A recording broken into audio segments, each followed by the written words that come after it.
Dan Yesua berkata, janganlah membunuh. Yesua dibunuh. Oh iya. Ketika saya rasa kalau Mikana ada di zaman Yesua ini, waktu Yesua dibunuh mungkin Mikana lagi tahan kakinya, cepat-cepat dibunuh ini. Oh iya. Karena mentaati perintahnya, salah satu perintahnya itu jangan membunuh. Nah, tetapi di dalam 1 Tesalonika 2 nomor 15 itu, maka orang-orang Yahudi itu telah membunuh Yesua. Dengan terjadi pembunuhan Yesua itu, maka terjadilah penebusan dosa. Berarti kalian ini bersekongkol dengan orang-orang Yahudi itu membunuh Yesua. Makanya Yahudi itu kalau dalam Al-Quran dikatakan sebagai pembunuh para nabi.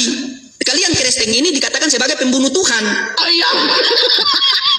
Jadi berbicara itu berlandaskan data.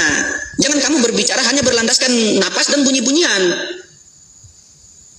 Makanya dari tadi kamu selalu mengeles itu. Di dalam Yohanes 3:16, karena begitu besar kasih Elohim akan dunia ini sehingga ia mengaruniakan anaknya Yaktuga yaitu Yehua, agar setiap orang percaya kepadanya beroleh hidup yang kekal, beroleh keselamatan. Percaya sebagai apa? Sebagai utusan, bukan sebagai Tuhan. Betul. Nah, kamu mau menjelaskan Yesua itu sebagai Tuhan, seakan-akan Yesua ini dia tidak sadar kalau dia Tuhan. Sementara di dalam 1 Timotius 6 nomor 16, Tuhan itu tidak bisa dilihat, Tuhan itu tidak bisa didengar suaranya. Tiba-tiba dia bisa dibunuh. Bagaimana ini? Oh iya. Coba kamu berbicara itu berlandaskan data.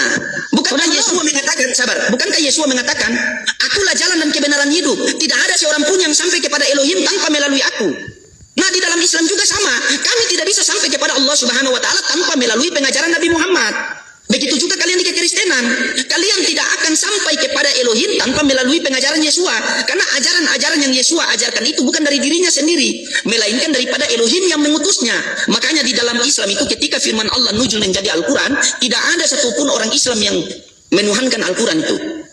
Padahal mereka tahu itu firman Tuhan, tetapi mereka menjadi Al-Quran itu sebagai pedoman hidup untuk menyembah kepada Allah Subhanahu wa taala. Zalikal kitabul la raiba fihi hudan lil muttaqin. Tidak ada lagi keraguan dari dalam Al-Quran, dan Al-Quran itu petunjuk bagi orang-orang yang bertakwa.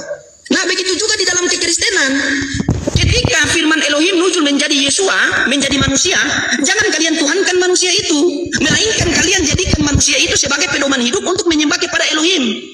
Karena Yesua mengatakan di dalam Yohanes 1:18, tidak ada seorang pun yang dapat melihat Elohim, melainkan anaknya yang tunggal yang menyatakannya. Jadi Yesua datang ke dunia itu mau menyatakan bahwa Elohim itu ada namun tidak terlihat.